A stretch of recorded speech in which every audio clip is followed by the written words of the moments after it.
Hello बच्चों, आज की इस वीडियो में हम बात करने वाले हैं निखिलम विधि से घन की। निखिलम विधि से घन की यानी प्रश्नावली 1 और प्रश्नावली 1 में हमारा जो तीसरा क्वेश्चन था बच्चों वो है निखिलम विधि से घन। कौन सी विधि से? निखिलम विधि से घन। यानी हमारे को डायरेक्ट उसमें दे रखा है कि वर्ग ज्ञात कीजिए, लेकिन बच्चों वर्ग किस विधि से ज्ञात करना है? वर्ग हमें ज्ञात करना होगा निखिलम विधि से। कौन सी विधि से? निखिलम विधि से, क्योंकि हमारे इस प्रश्नावली में बच्चों है निखिलम विधि। कौन सी विधि है? निखिलम विधि से। और निखिलम विधि से अपन को घन करना है, ठीक है।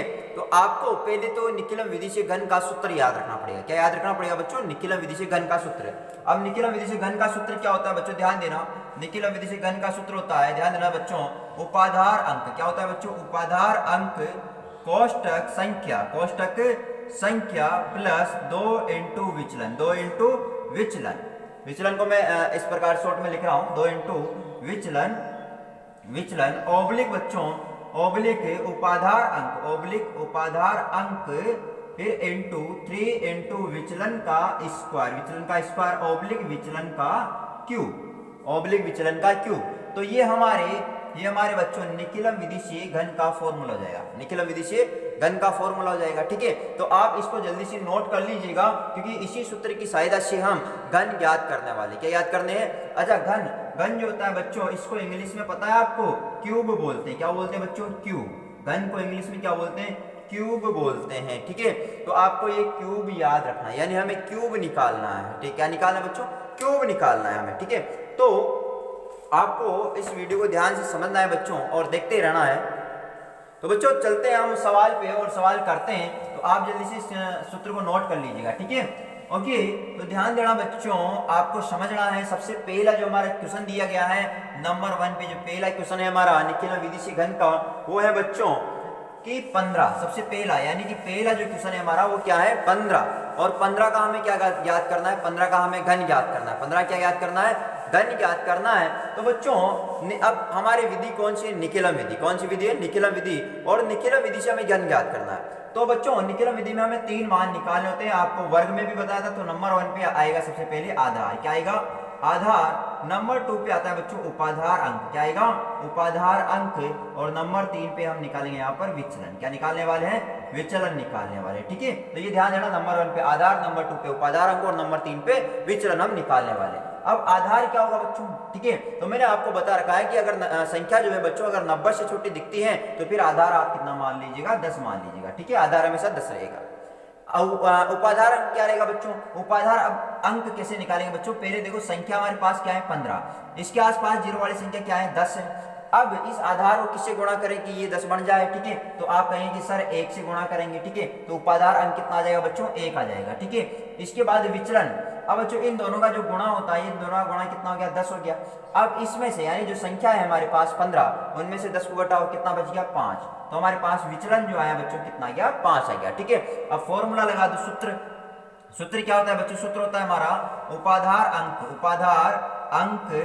का स्क्वायर कोष्टक संख्या प्लस 2 इंटू विचलन ओब्लिक उपाधार अंक, ठीक है, इंटू 3 इंटू विचलन का स्क्वायर ओब्लिक विचलन का क्यूब, ठीक है बच्चों। तो ये हमारे पास क्या है? फॉर्मूला है। अब इसमें मान भर दो। अब उपाधार अंक कितना है बच्चों? 1 है, इसका स्क्वायर कर दो। अब संख्या कितनी है बच्चों? 15 है, प्लस 2 इंटू, अब विचलन कितना है आप बताएंगे सर? विचलन 5 है, ठीक है भाई। ओब्लिक उपाधार अंक कितना है? 1 है, इंटू 3 इंटू विचलन का स्क्वायर यानी 5 का क्या कर दोगे? स्क्वायर कर दोगे, ठीक है। ओब्लिक विचलन का क्यूब यानी 5 का क्या कर देंगे? क्यूब कर देंगे, ठीक है। अब ध्यान दें, a का स्क्वायर 1 रहेगा और एक को अंदर भी गुणा करेंगे तब भी इसके मान पे कोई प्रकार नहीं पड़ने वाला, ठीक है। तो रहने दो इसको, या लिखना चाहो तो लिख दो 1 इंटू, अब 15, ध्यान देना बच्चों, 15 प्लस 2 इंटू 5 किया तो कितना हो गया? 10 हो गया, ठीक है। ओब्लिक अब 1 को 3 से गुणा या 3 इंटू 5 का स्क्वायर कितना हो गया बच्चों? 25 हो जाएगा। ओब्लिक 5 का क्यूब 125 होता है। कितना होता है? 125, ठीक है। अब 15 और 10 कितना हो गया बच्चों? 25, और 25 को 1 से गुणा करेंगे तो 25 रहेगा, ठीक है। ओब्लिक 25 को 3 से गुणा किया तो 75 हो गया, और यहाँ पर कितना चल रहा है? 125। अब बच्चों यहाँ पर आपको एक बात ध्यान देनी है कि आधार जो है हमारे पास, उसमें आधार में कितना जीरो है? आप कहेंगे सर आधार में तो 1 जीरो है, आधार में तो 1 जीरो है, बहुत बढ़िया। तो अब आपको प्रत्येक जगह एक संख्या ही रखनी है, ठीक है, ओब्लिक के बाद। तो जैसे बच्चों यहाँ पर रखेंगे हम 5, क्या रखा हमने यहाँ पर 5 रखा, तो ये जो 12 है इसको आगे ट्रांसफर कर दो, तो 75 में 12 ऐड कर दो, ठीक है, तो 5 और 2 कितना हो गया 7, और 7 रहे कितना हो गया 8। अब यहाँ पर 87 में क्या रहने वाला है 7 रहेगा और 8 आगे चला जाएगा, ट्रांसफर हो जाएगा, ठीक है। तो अब 25 में आप क्या जोड़ दोगे 8 जोड़ दोगे ना, यानी कि 25 में कितना जोड़ दोगे 8, 25 में 8 जोड़ेंगे तो कितना हो जाएगा बच्चों हमारे पास 33 हो जाएगा, कितना हो जाएगा 33 तो यहाँ पर कितना जाएगा बच्चों 33, तो यानी कि जो हमारे पास 15 का जो घन आएगा बच्चों, 15 का जो घन आएगा वो कितना आ चुका है, आई होप आपको समझ में आया होगा, 3375 आ चुका है, कितना गया 3375। ओके ओके अभी बच्चों हमारा दूसरा क्वेश्चन, और दूसरा क्वेश्चन क्या है 91, और इसका हमें क्या निकालना है घन निकालना है, ठीक है। तो देखो बच्चों घन निकालने के लिए सबसे पहले अपन को क्या निकालना पड़ेगा आधार, क्या निकालना पड़ेगा आधार, तो आधार यहाँ पर कितना रहेगा, आधार बच्चों यहाँ पर 10 मानेंगे, ठीक है। लेकिन अब आप कहेंगे कि सर संख्या यहाँ पर तो 90 से बड़ी है, लेकिन बच्चों ज्यादा बड़ी नहीं है 91 है इसलिए, ठीक है। इसके बाद उपाधार अंक क्या है, उपाधार अंक, अब उपाधार अंक कैसे निकालेंगे, इसके आसपास जीरो वाली संख्या क्या है बच्चों 90 है। अब इस आधार को किससे गुणा करें कि 90 बढ़ जाए, तो आप कहेंगे सर 9 से गुणा करेंगे तो 90 बढ़ जाएगा, बहुत बड़े, तो उपाधार अंक कितना हो गया हमारा 9 हो गया, ठीक है। इसके बाद हमें निकालना है बच्चों विचलन, क्या निकालना है विचलन, और विचलन कैसे निकालेंगे ध्यान दीजिएगा बच्चों, इन दोनों का जो गुणा है कितना हो गया 90, और 91 में से 90 घटाएंगे कितना बच गया हमारे पास 1 बच गया, तो विचलन कितना गया 1 आ गया। अब सूत्र लगा दो बच्चों, सूत्र क्या होता है, सूत्र होता है उपाधार अंक का स्क्वायर, उपाधार अंक का स्क्वायर कोष्ठक संख्या संख्या प्लस 2 इंटू विचलन, 2 इंटू विचलन ओब्लिक उपाधार अंक इंटू 3 इंटू विचलन का स्क्वायर ओब्लिक विचलन का क्या हो जाएगा क्यूब हो जाएगा, ठीक है। अब उपाधार अंक कितना है बच्चों 9, उपाधार अंक कितना है 9, इसका स्क्वायर कर देंगे, कोष्ठक संख्या कितनी है बच्चों 91 प्लस 2 इंटू विचलन कितना है 1, ठीक है, ओब्लिक उपाधार अंक जो है बच्चों कितना है 9 इंटू 3 इंटू विचलन का स्क्वायर यानी 1 का स्क्वायर हो जाएगा, ओब्लिक विचलन का क्यूब यानी 1 का क्यूब हो जाएगा, ओके। तो 9 का स्क्वायर बच्चों हो गया 81 इंटू, अब देखो 91 प्लस 2 एकम 2 यानी 2 को 1 से गुणा 2, अब 91 में 2 ऐड करेंगे बच्चों तो कितना हो जाएगा 93 हो जाएगा, ओब्लिक 9 तिया कितना हो गया 27 इंटू बच्चों 1 का स्क्वायर कितना होता है 1, ओब्लिक 1 का क्यूब कितना हो जाएगा 1 हो जाएगा, ठीक है बच्चों। तो ध्यान देना, अब यहाँ पर 81 को 93 से मल्टीप्लाई कर दो, तो 3 एकम 3, 8 तिया 24 इंटू 9 एकम 9, और 8 नाम कितना हो गया 72 हो गया, तो 3 13 के 3 हासिल 1 और 4 1 5 हो गया, और यहाँ पर 7 यानी 7533, ओके। ओब्लिक 27 को 1 से गुणा करेंगे तो 27, ओब्लिक कितना चल रहा है 1। तो बच्चों ध्यान दीजिएगा, अब यहाँ पर आधार में 1 जीरो है, तो ओब्लिक के बाद प्रत्येक जगह एक एक संख्या रहेगी, तो यहाँ पर रहेगा 1, यहाँ पर 7, अब 2 इधर ट्रांसफर होगा, 3 में 2 जोड़ेंगे तो कितना हो जाएगा 5 हो जाएगा, ठीक है, और यहाँ पर 3 5 7, तो बच्चों हमारा जो आंसर आया है वो कितना आ चुका है, यानी कि जो 91 का जो घन होगा वो होगा बच्चों 7,53,571 हो जाएगा, ठीक है। तो आई होप बच्चों आपको ये समझ में आया होगा, ठीक है। नेक्स्ट क्वेश्चन है बच्चों 32, क्या है 32 यानी कि 32, और इसका भी हमें क्या निकालना है घन निकालना है। अब घन निकालने के लिए बच्चों आपको पता है क्या निकालना पड़ेगा, अपन को 3 मान निकालने पड़ेंगे। सबसे पहले आधार, ठीक है। अब आधार बच्चों आप कहेंगे कि संख्या 90 से छोटी है, इट मींस जो आधार रहेगा 10 आ जाएगा। उपाधार अंक, ठीक है, उपाधार अंक जो है बच्चों, उपाधार अंक क्या रहेगा, अब इसके आसपास जीरो वाली संख्या 30 है। अब इस आधार यानी 10 को किससे गुणा करें कि 30 बन जाए, तो आप कहेंगे सर 3 से गुणा करेंगे, किससे गुणा करेंगे 3 से, तो उपाधार अंक कितना हो जाएगा 3 हो जाएगा। इसके बाद विचलन क्या निकालने वाले हैं विचलन। अब विचलन कैसे निकालेंगे बच्चों, इन दोनों का गुणा कितना हो गया 30, अब इस 32 में से 30 को घटाने पर कितना बच जाएगा 2, तो इसका मतलब विचलन कितना गया हमारे 2 आ गया, ठीक है, ओके। तो अब ध्यान दीजिएगा बच्चों, अब हमें यहाँ पर क्या लगाना है, सूत्र लगाना है। सूत्र क्या होता है बच्चों, उपाधार अंक, ठीक है, उपाधार अंक और इसका स्क्वायर कोष्ठक संख्या प्लस 2 इंटू विचलन, संख्या प्लस 2 इंटू विचलन ओब्लिक रहेगा बच्चों, और उपाधार अंक इंटू 3 इंटू विचलन का स्क्वायर ओब्लिक विचलन का क्यूब हो जाएगा, ठीक है, ओके।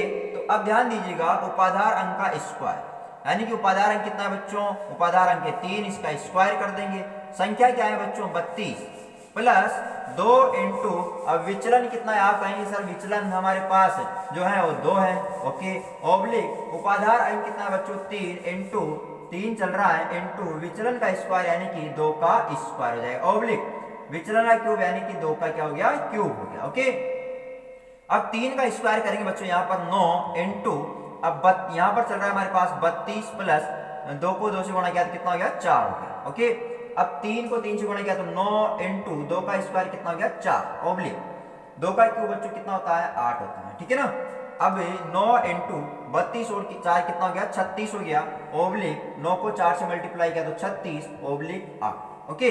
अब बच्चों 36 को 9 से गुणा कर लेते हैं तो 9 छिका 54 के 4 आशील का कितना बच गया 5, ठीक है, और 9 तिया 27, 27 से 5 कितना हो गया बच्चों 32 हो गया, ठीक है, ओब्लिक 36 और कितना चल रहा है 8 चल रहा है, ठीक है। अब प्रत्येक जगह हमें एक एक संख्या यानी आधार में एक जीरो है इसलिए ओब्लिक के बाद प्रत्येक जगह एक संख्या रहेगी, ठीक है। तो बच्चों यहाँ पर 8 है जैसे का जैसा, यहाँ पर 6 जैसे का जैसा, 3 इधर जाएगा तो 4 में 3 यानी 3 इधर चला जाएगा तो 4 में 3 जब हम ऐड करेंगे कितना हो जाएगा 7 हो जाएगा, ठीक है, और यहाँ पर 2 और 3 जैसे का जैसा, तो यानी कि हमारे पास जो 32 का घन आएगा बच्चों कितना आएगा 32,768 आ जाएगा, ठीक है। तो आयो बच्चों आपको ये समझ में आया होगा। नेक्स्ट क्वेश्चन देखते हैं बच्चों, नेक्स्ट क्वेश्चन है बच्चों बहुत ही इंपॉर्टेंट है और नंबर जो 4 है ये हमारा है 208, ठीक है, क्या है बच्चों 208, और 208 का हमें क्या निकालना है घन निकालना है, 208 में क्या निकालना है घन निकालना है, तो ध्यान से आपको बने रहना है इस वीडियो में और अच्छी तरह समझना है। तो सबसे पहले हम यहाँ पर क्या निकालने वाले हैं आधार, क्या निकालेंगे बच्चों आधार। अब आप बताओ मुझे बच्चों आधार कितना होगा, अब बच्चों संख्या 208 है तो आधार कितना हो जाएगा 100 हो जाएगा, कितना होगा 100। इसके बाद निकालेंगे उपाधार अंक, क्या निकालेंगे उपाधार अंक। अब बच्चों जो संख्या है 208 इसके आसपास जीरो वाली संख्या क्या होगी 200। अब इस 100 को यानी आधार किससे गुणा करें कि 200 बन जाए, आप कहेंगे सर 2, तो उपाधार अंक कितना हो जाएगा 2 हो जाएगा। इसके बाद बच्चों हो जाएगा विचलन, क्या होगा विचलन, और विचलन कैसे निकालते हैं बच्चों, देखो इन दोनों का जो गुणा है बच्चों ये हो गया 200, अब इस 208 में से 200 घटाएंगे तो कितना बच जाएगा 8 बच जाएगा, तो विचलन कितना हो गया 8 हो गया। अब सूत्र लगा दो बच्चों, सूत्र क्या है उपाधार अंक, उपाधार अंक इसका स्क्वायर कोष्टक संख्या प्लस 2 इंटू विचलन, 2 इंटू विचलन ऑब्लिक बच्चों उपाधार अंक इंटू 3 इंटू विचलन का स्क्वायर, और ऑब्लिक विचलन का क्या है क्यूब है, विचलन का क्यूब है, ठीक है। तो ध्यान से समझना है बच्चों, अब आपको उपाधार अंक कितना है हमारे पास, आप कहेंगे सर 2 है, ठीक है, 2 का स्क्वायर कर दिया, संख्या क्या है 208, ठीक है बच्चों, प्लस 2 इंटू विचलन कितना है 8 है, ठीक है, ऑब्लिक उपाधार अंक चल रहा है 2 इंटू 3 इंटू विचलन 8 का स्क्वायर हो जाएगा, ऑब्लिक विचलन का क्यूब यानी 8 का क्यूब हो जाएगा, ठीक है बच्चों। तो ध्यान दीजिएगा 2 का स्क्वायर हो गया हमारे पास 4, और यहाँ पर इसको सॉल्यूशन इसका हल करते हैं तो 208 प्लस 8 दूनी कितना हो गया 16, ऑब्लिक 2 को 3 से मल्टीप्लाई किया तो 6 इंटू 8 का स्क्वायर कितना हो गया 64 हो गया, ऑब्लिक 8 का क्यूब बच्चों कितना होता है 512, कितना होता है 512 बच्चों। आपको 10 तक के घन जो है वो डायरेक्टली याद होना चाहिए, ठीक है, ताकि आपको जब कैलकुलेशन करे तो ज्यादा तकलीफ नहीं आए। तो ध्यान देना बच्चों, अब ये जो 4 है जैसे का जैसा, अब 208 में 16 जोड़ेंगे, 208 में 16 जोड़े तो कितना हो गया 208 में 16 14 के 4 हासिल यानी कि 224 हो गया, कितना हो गया 224 हो गया, ठीक है। ऑब्लिक अब 64 को 6 से गुणा करेंगे तो 6 चौका 24 की 4 हासिल का 2 और 6 चंग 36 36 1 कितना हो गया 38 है ना, ओके। ऑब्लिक कितना चल रहा है 512 चल रहा है, ठीक है। अब पहले इसको हल कर लेते हैं, यहाँ पर मतलब कैलकुलेशन कर लेते हैं, 4 को 224 से गुणा करेंगे तो 4 चौक 16 के 6 हासिल का 1 और 4 दूनी 8 रहे 9 और 4 दूनी 8 हो जाएगा, ठीक है, ओके बच्चों।